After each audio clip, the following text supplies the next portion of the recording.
Hi, this is Brian Stevens from SPYPOINT, and I'm excited to talk with Dr. Kroll today, who you may know from his successful career in outdoor TV, but also as a leader in forest management. Dr. Kroll has many accomplishments in his career, but none more evident than his passion for white-tailed deer. Here's Dr. Kroll.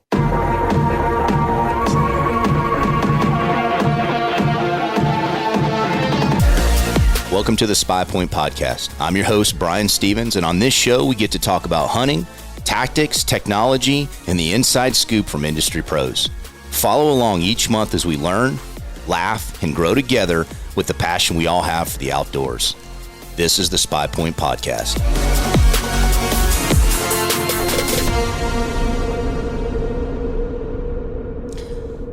Dr. Kroll, how you doing today? I'm doing great. How are you? Hey, we're doing good, surviving in this current environment, but you know what? Nothing's going to keep us from still talking about some of the things that we love and are passionate about, and that's white-tailed deer. And it's an honor and a pleasure to have you on the call today. And, you know, before we get started into some of the topics, you know, I'd love for you, if you don't mind, just, you know, share with some of our listeners, you know, a little bit about your background. I know you've got a PhD from Texas A&M University, but you've had an impressive career of many, many accomplishments, both on the academia side, but even on the television side that many people may have seen you and share some information. But I'd love for you just to walk people through some of that, if you don't mind. I don't mind at all. First of all, you're talking to the most blessed man in the world, but because for almost 50 years, God has do exactly what I said I wanted to do. So it's been a real pleasure to do things that we've done and all the discoveries we've made. You know, when we started back in the early 70s, there was very little really known about white-tailed deer. Yeah. So when I came to the university here, set up the Institute for White-tailed Deer Management Research, and we did what was, I guess today would be called focus groups, and we pulled foresters, landowners, hunters in and asked them what they need to know about deer. And the two top ones was, can we plant something for deer? In those days, there were no such things as food plots. And the other thing was, why can't we kill them? So we launched into a long-term study, a 20-year plan. Then we went in the second 20-year plan. Now we're in the third 20-year plan.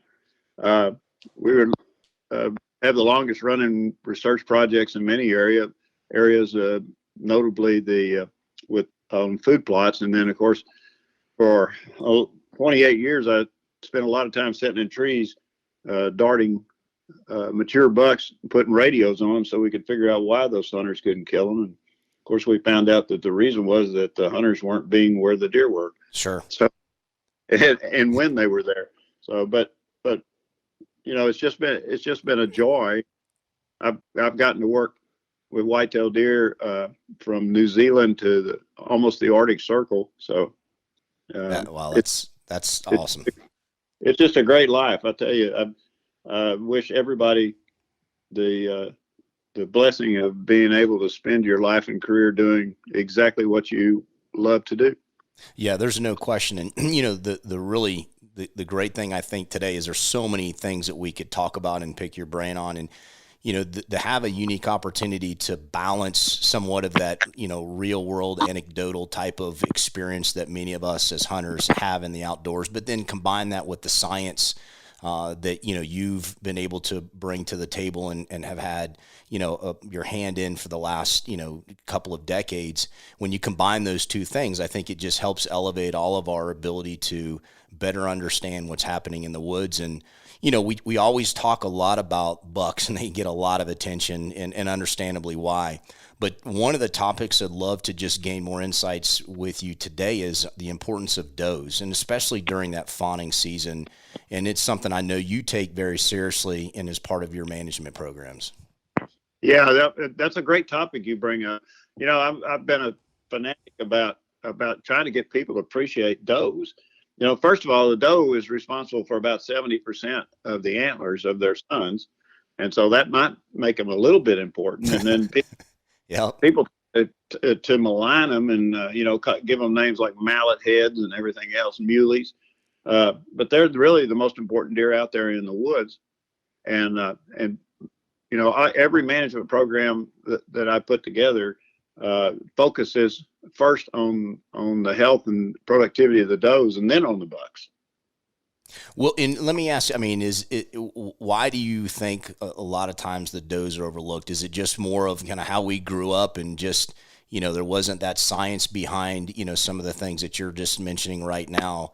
But why do you think that's been the case over the past 20 or 30 years?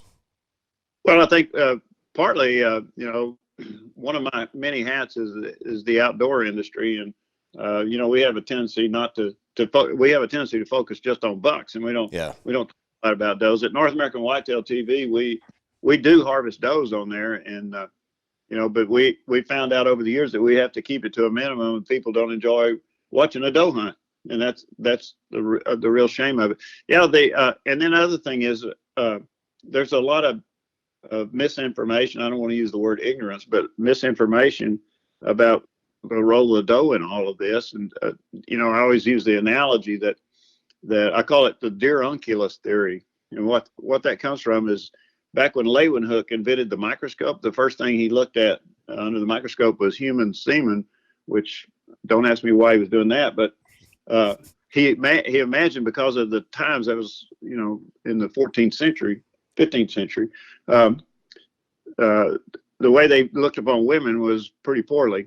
And he imagined that he saw a little man in the sperm, and he called it a homunculus. Okay. So women were just thought of as an incubator, and the man had everything to do with it. Well, now I'm taking that theory to deer unculus. People think a doe is just, something for a big old buck to inseminate, and then everything that she has is going to look exactly like him. And of course, that's totally not true at all. So there's a lot of disrespect there for does.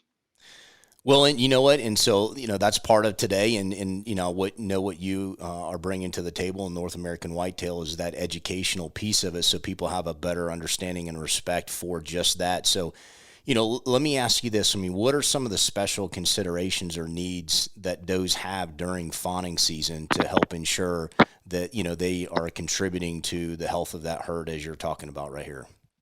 Okay, I'm going to give you a long answer to that. All right. I'm going to start back in the summer before, the late summer before, is in August, those does are, if they're doing a good job, or if they're living in good habitat, they've been nursing 1 to 2 fawns all summer long, and they've lost lots of weight, and they look like death munching on a cracker. And the bucks are all laying around in buck groups, belching, picking their teeth, and bragging about what they did last rut. But she's the one that's having to make a living out there, and the condition that we put her into the fall is going to determine A, when she conceives, B, how much she conceives, and C, whether or not those fawns ultimately live to be 1 year of age, which is true recruitment. So we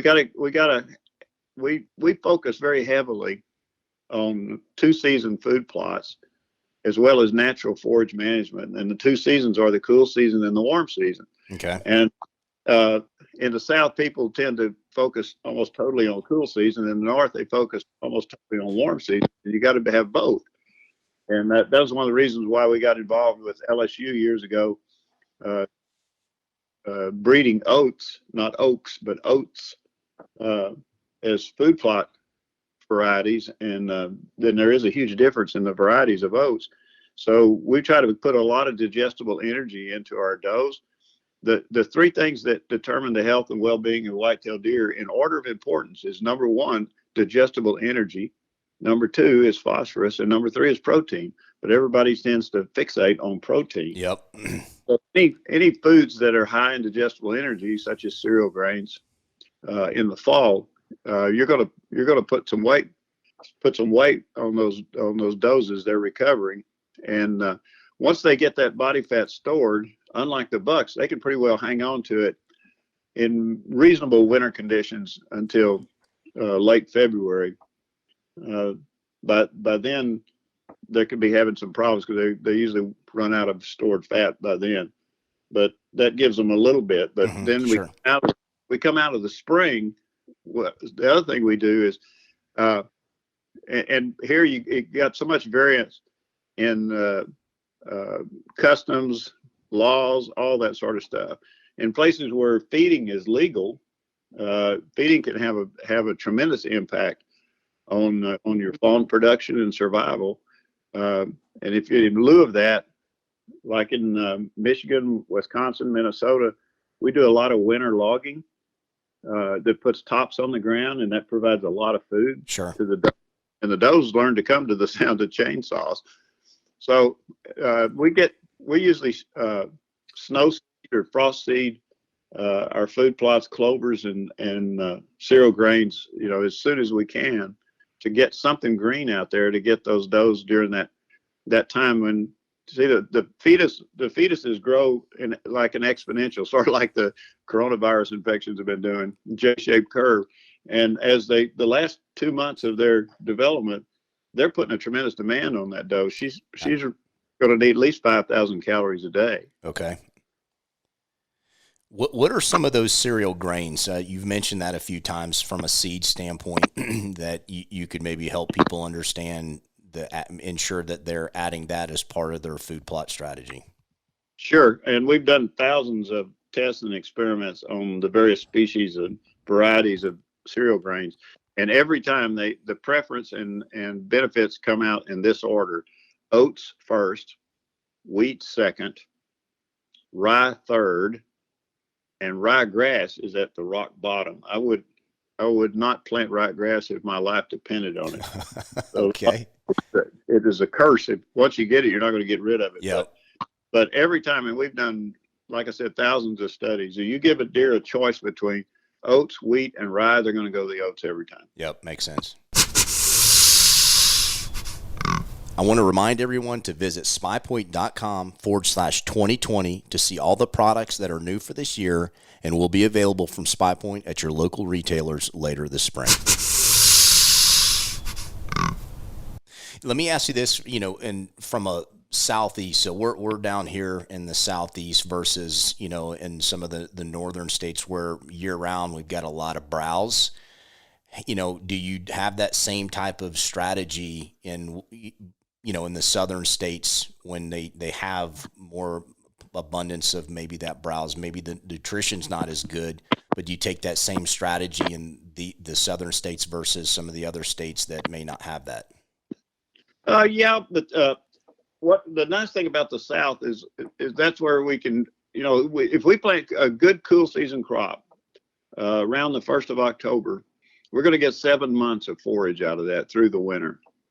There are two kinds, like, get back to oats again, there are two kinds of oats, winter oats and spring oats. Now, you would think that winter oats were developed for the North, but they weren't. They were developed in the South for grazing, because they will continue to grow during the winter down south. Up north, of course, we've got snow and everything. They're not going to grow. They're just going to hide under the snow there. But you should always have food plots, especially in the South. It's an easy deal to have cool season crops in the South. And then secondly, we've done a lot of research on warm season crops that we can grow in the South. And the winter every time in the South is not soybeans, it's cowpeas. Okay. Now, the problem with cowpeas is the deer like them so well, they come up and put their first leaves up, and the deer will eat them. Yeah, and they're gone. Down. Yeah. Yeah. So that's why we started back in the late 70s, early 80s, doing research on various configurations of electric fences. And based on how deer see, and I'll talk about that in a second, we developed a 3-strand offset fence that, believe it or not, will keep deer out of plots until you want them in there. Now, there are only 3 strands on the end. There's 2 strands on the inside, and one is at 12 inches and one is at 24. Then we come out at 36 inches and put a electrified tape at 18 inches. Any hunter would say right off the bat, oh, golly, deer can jump that. And of course they can. But our research on deer vision is that deer have 2150 vision. They're nearsighted. And to be honest with you, they cannot see HD camo. There's no way they can see it. So we look good in HD camo, but the deer don't really see it. And they also have poor depth perception. So when they encounter a fence like that, they'll investigate it first. And then we're running about 9,000 volts in there, and it'll really dry your socks out. Yep. And it works. And we have gates. We practice rotation grazing. Now, most recently, I've been working with the Trident Corporation. They operate on a website called Deer Busters. They've got a polypropylene netting that costs about $1 a foot, and you can put it up with tall T-posts, and that's been working great. In areas where we have hogs, we've had to put 2 electric wires around the bottom, but we can grow a crop of peas, and sometimes we'll plant corn with it. And then in late July, early August, when those fawns are getting ready to wean, yes, sir, and they're putting the biggest demand on their mother for milk, we open those gates and turn the deer in there and let them eat half, and then we close the gates and open up another one. Okay. So it's a really cool thing to do, and it's not expensive. On the surface, it sounds pretty complicated, but it's quite easy. And just say that that netting again, because I think, some people are gonna, maybe think, an electric fence, as you said, could be, difficult and or expensive. Right. But the other option, the netting, can you just repeat that? Because I think, over my experience of the years is when you can take the time and put some type of barrier, it does make a significant difference, but it is a lot of work, and and sometimes it's cost prohibitive. But what was that again? Okay, it's a polypropylene netting. It's sold under the name Deer Busters. Okay. They can go out at deerbusters.com. Now, I'm not a salesman for Deer Busters. I understand. But I did talk them into giving people a 10% discount if they use the promo code Dr. Deer. Okay. So, hey, listen. I guess that's payment. Absolutely. That's great. Yeah. So, anyway, that netting, like I said, is $1 a foot, and it'll last. It's UV stabilized, so if you take care of it, sure, it'll last 10 years. And what is that? I mean, you can put a quarter acre. It's going to be probably 100 feet on the side. So you're talking about $400 investment, and if you roll it up every year, put it back out there. That sure beats a lot of the gimmicks that people pay a lot of money for. Well, yeah, there's no question. And I have had, I'm sure many people had learned from a lot of mistakes, but those times when I've been able to establish a good food plot and keep the deer out to allow that, seed take and really get to a point where they're just not mowing it down, too aggressively, and then you let them in, it just makes all the difference in the world. And it takes a little bit of work and effort, but that's a great option. So thank you for sharing that, because I'm sure a lot of people want to do that. They just don't know how, and or maybe feel like it's just too expensive. So that's a great option. On a non-nutrition topic, one of the things we found about, predation is growing tremendously. We've got a booming population of a whole suite of predators. Bears, bobcats, coyotes. Yeah, no question. Lions in a lot of areas, believe it or not, where I work. And of course, the wolf is a huge problem developing all over the country. So one of the ways, there's 2 ways you can combat the impact of predators other than predator management or control. And that is, first of all, if you're doing a good job of managing your does and get them into the fall in really good shape, the actual conception time is only going to be about 10 days. And 198 days after a doe and a buck get together, they produce fawns. And if you got a short, tight, concise breeding program or timing, you also have a short, concise fawning 198 days later. So you tend to overwhelm the predators by fawning on time and fawning most of your fawns hitting the ground over a short period of time. And unfortunately, in much of the United States, we now experience what we call a trickle rut. The deer really haven't been managed very well. Yeah. And we've got fawning periods that last sometimes 45, 60 days. And that's a sustained food supply for coyotes. Sure. So that's number one. Number 2 is providing good cover for those fawns so those does can hide those fawns. And that's you've got to have thick understory or patches. We plant a lot of switchgrass to give cover for the fawns, and those does, a lot of times we plant right on the edges of our food plots, and those does will come up. You can watch them. They'll come up, they'll drop their fawns in the switchgrass, and then they'll walk out there and start eating peas or whatever you got in your food plot. And that helps a lot. Now there are been a lot of gimmicks the last few years of people fads like hinge cutting trees, and that's one of the silliest things I ever heard of in my life. Leopold came up with that, or Leopold, the father of wildlife management, came up with what he called half cutting back in the 30s. That was for quail cover. But when you hinge cut an area, yeah, you might make a little cover, but it's not sustainable. The deer eat the tops out of what's Sure. been hinge cut, and they're gone. So why not develop your understory cover, and that's sustainable and a lot more effective. No, absolutely makes sense. I mean, what are some of the other things? So cover being one, anything else that you could share with listeners around recruitment of fawns and just helping ensure that they can make it through? You know, the predator aspect is one, covers another. Are there any other things that anybody can do on their property to help ensure higher recruitment? Well, I'll tell you another one. This is going to sound odd, but we've been doing a tremendous amount of research over since 2011, when we experienced the millennial drought, on artificial water, and we're putting small water tubs out in the woods, and spreading our deer out, and you'd be astonished at how important that extra water is to those does. And it's real easy to do. If you want to get, real fancy about it, you can go to one of these tractor stores and get a 350-gallon tank, and buy a float valve and a water trough, 45-gallon water trough, and a hose, and you can keep that tank filled up and run the hose down to a suitable spot, and the float valve keeps it full, and it does two things. It increases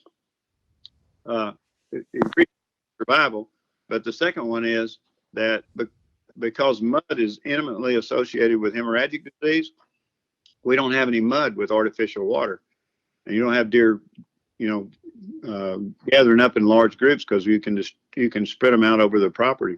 No, go ahead. That's sorry. a big effect. Yeah. Well, it also seems too, from a predator standpoint, you're minimizing, that ability for a predator to hone in on, certain water spots and locations where they're just going to sit and wait and ambush because they know, there's only a handful. So you spread it out, then I think you disperse that water source and minimize that opportunity for predators to do their thing. Yeah, and we do something that's kind of interesting. We look at rabbits like the canary in the coal mine. Okay. We keep a running count every time we're on a property of how many rabbits we see. And when rabbit sightings start going down, you've got a predator issue, and it's time to start getting involved in predator control. That's a great tip. I honestly have never thought about that, but I can go back and look at properties where I've known there's been a lot of rabbits and others where there's not. So that's a great tip for somebody. So no, that's good. So, when we think about, this upcoming year, and you think about, as folks are trying to, manage, their property and get prepared, we're getting into the spring, what are some of the things that people can do like right now, and then, maybe in the summer time frame, and then leading into the fall, as far as putting a plan or strategy in place that, has seasonal, differences in just having an overall strategy? Well, the first thing they can do is if they're in an area where they've got woodlands, which most deer places are, they need to be right now analyzing their woodlands and see if they just got an overgrown, dense thickets of lots of trees, or what's the situation. I always talk about the deer zone. Okay. The ground level to 4.5 feet. If you have ease in walking through your woods, you don't have deer woods. And so, Yep. So you need to take a walk around and figure out what you need to do. Or maybe you've got some stands of trees that got a handful of oaks, and you got things like elms and sweet gum and all that sort of stuff that really do near no good. And so make a plan to either thin those stands, or you can come back, and there's some really neat herbicides that you can use. Like there's one called Remedy, which is the active ingredients called triclopyr. Okay. That we just mix it 20% Remedy and 80% diesel, and walk around with a little pump sprayer and spray the bottom 15 inches of the trees we don't want. And when you walk away from that tree, it's going to die. Okay. And that will open that forest up a lot. So that's one thing you can do right off the bat. The other is, again, we found out in that answering that question, why can't I kill deer? We found out that deer in most areas in the eastern United States would like to spend most of their spring and summer in about 80 acres. We never could get a home range to be smaller than 80 acres. So we decided the minimum management unit size is 80 acres. Okay. For deer. Now, I know everybody listening to this has at least 80 acres and all land is square. So, but what we do is we put an 80 acre grid over the property. And if it's bigger than 80 acres, then we got more than one grid. But we try to have a one-stop shop and everything a deer needs in those 80 acre grids. And that means water, that means forage, cover, a whole nine out there. So we do what we call landscaping for whitetail. So we lay out a deer landscape in each one of those. So that's part of what you can do right now is make that plan. Okay. When I first started, I had to work hard to get satellite imagery of any piece of property. And now it's so easy, like Google Earth and all the other ones out. You can get really up-to-date imagery and historic imagery, so you can look at a property and draw lines around what the different habitats are on it, and then go out there and go to go to those places and find out what they actually are. So you can come up with a plan right then and there. The other thing is you should plan at least 2%. If you're east of Interstate 35, you should plant 2% of your land to food plots. And I would split that up as 60% warm season and 40% cool season. And so finding those locations right now would be a good time if you're going to plant this fall, clearing and preparing those new food plots. So there's a lot to do this time of the year. No, absolutely. Let me ask you this. I think there's different theories on this, and I'm sure it's going to vary based on, your property size. But of that 2% that you're recommending, how much of that 2% is it, one large food plot? Is it, 2 or 3, so you obviously have to think about it from a couple of things. One, from a nutritional aspect, but also from a hunting standpoint. What is your philosophy on how to break up that 2% in food plot strategy? That's a good question. Let's go back to that 80 acre unit. 2%, we're going to round numbers off here. It's going to be about 2 acres. Okay. And I would split that up into 4 quarter-acre plots, if it can possibly do it. We plant some really small plots, but I don't like planting small plots because you don't get much bang for your buck on those. Excuse the pun. But a quarter-acre plot, either 4 food plots or 2 food plots of that 2 acres and 80 acres of what I would plan on managing. Okay, no, that's helpful. That's helpful. Now, yes, sir. Go ahead. When I say 60-40, there are some. First of all, I would highly recommend that people not buy seed mixtures. I don't know. I hope you don't have any sponsors or anything, but no, wide open. So tell us what you recommend. Never buy a seed mix for lots of reasons, and here's the logical ones. First of all, every plant variety seed has a different need for planting. They have, like, clover seeds need to be planted like 1/8 of an inch deep.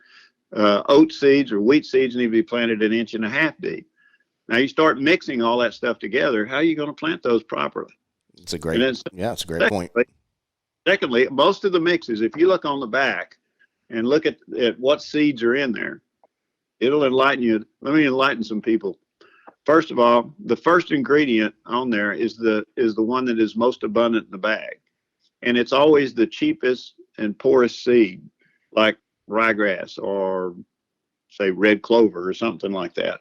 So you need to see, then if you'll take each one of those ingredients and how much is in that bag, say a bag says, well, this will plant a quarter acre. Well, look at how much seed is actually in there. Then go out on the internet and look up the seeding rate for those varieties. and 99.99% of the time, you're going to have way underseeded each one of those varieties out there. Yep. And then the next thing about mixes is that people don't know that there are legally recognized varieties of plants, and then there are names that somebody made up. So if they got Super Zotz clover in there, there is no such variety as Super Zotz clover. Like a red clover, like Kenland Red, is an official varietal name, and so they'll go out and they'll do what we call commodity buying. They'll just buy mixes of things, of clovers, or just buy what if you see the letters VNS on that label, that means variety not stated. That means that every year is going to be something different, and you're not getting what you're really going after. The other thing is that we've gone through some of the big box stores and looked at some of these bags, and they have 3 and 4 legal tags on them that show the germination. And that if they have 3 or 4 tags, that means they're at least 4 years old. Wow. Okay. And germination goes way down. So why not just go out there, and if you say, I'm going to plant, let's just take a simple example. I'm going to plant red clover, not say white clover, plant white clover, chicory, and I'm going to plant some oats. Okay. Okay. All right. Well, the oats, you need to plant about 35 pounds per acre if you're going to mix it with something. The white clover is 2 to 4 pounds. And I don't know if I said chicory. If we add chicory to it, another 2 to 4 pounds. So that's not much investment if you buy separate and plant them right. Yep. So, those are the reasons why I don't like mixes. And other than that, you're also getting ripped off. Well, listen, we want to prevent that. This is what's helpful, is just getting some real world feedback. Everybody's trying to do their best. They're trying to, manage their property and do the right thing, and, limited resources. And so appreciate your honest feedback, because that's really what we need. And, the industry, unfortunately, sometimes there's some misconceptions and things get marketed in a way that don't necessarily set people up for, the greatest success. So let me ask you this last question. What's the biggest, besides, you shared a great one on the seed, other misconception that people maybe need to be aware of in managing property and just trying to elevate, their deer herd and do the best that they can? Well, the biggest misconception is that, going back to the topic we just finished, the biggest misconception is that they're magic bullets, and they're not. When you manage deer, it's a lot of people treat it like a Chinese menu. They'll take one from column A, one from column B. Yep. Like that one, I'll do that. I don't like that. It's a package deal. Yeah. You got to develop your property. And it doesn't cost a lot of money to do this, and it's great, especially if sweat equity is involved. There's a lot of people of modest means that are doing some great jobs of deer management. But you've got to develop your property. Like I said, it's one-stop shopping. You got to develop a sound plan for your natural forage. You got to come up with a food plot program that actually works. And then there's things. Some of the things talk about magic bullets. We're the guys that developed the first deer mineral ever developed. And to this day, I can't prove that minerals help, but I still put out minerals because I grew up in the cattle business, and I figured. But how you supply minerals, for example, just a little thing. I see these people come out of these hunting shows with these blocks on their shoulder. That's ridiculous. Deer have a first of all, there's probably mostly salt. Yep. And that's a great misconception that you need a lot of salt. You should never have more than 20% salt in a mineral, and use a granular mineral. And if you're worried about disease, use a trough with a pan in it, so you can clean that pan with bleach water periodically. And just little things. Everybody's looking for an edge, a magic bullet, and there are no magic bullets in it. Have a plan, stick to it, keep records. Ask the average person, what'd you plant here last year? Well, I don't know. I planted this. Well, how did it do? How much fertilizer did you put in there? Probably one of the biggest problems I have is getting people to have a soil test done in their food. Yep. I had a guy that for 12 years put out 400 pounds of triple 13 fertilizer on food plots. And I finally did my own soil test for him. Turns out he had a near toxic level of phosphorus, and he only needed about 50 pounds of nitrogen is all he needed. Wow. So doing it right. Yeah, absolutely. It takes a little extra work, but in the long run, it pays off. Oh, yeah, it pays off. It really does. Well, listen, I can't thank you enough. This has been incredible insights and feedback, and I know helped a lot of people. If individuals want to learn a little bit more about some of the things that you're doing and or reach out to you, to get additional, insights or, use some of your expertise, how could they do that? Well, they can go to the web. I have a website and a Facebook page. The website's drdeer.com. Okay. And oddly enough, the Facebook page is Dr. Deer. Okay. Fitting. And our email address is drdeer@drdeer.com. And people email me all the time with questions, and I answer them, and they go, "I can't believe you answered me." And I go, "Well, why did you email me?" Well, listen, I think unfortunately you're the exception to the rule out there, and so you know what? Thank you for sharing that, and thank you for doing what you do, because I think it's that one aspect that people don't maybe understand and or appreciate. So it's been a true pleasure today, and I look forward to talking with you again, maybe on some other topics here in the near future. So you stay well, and you have a great rest of the day. Yeah, and keep up the good work. I admire what you're doing. Thank you very much. I appreciate it. Take care, Dr. Kroll. Yes, sir. Thanks for joining us on the SPYPOINT Podcast. Don't forget to rate, review, and subscribe wherever you listen to the podcast. And follow us on Facebook, Instagram, and Twitter for the latest product information and the hunting content you're after. For Dr. Kroll and myself, thanks for joining us. Until next time.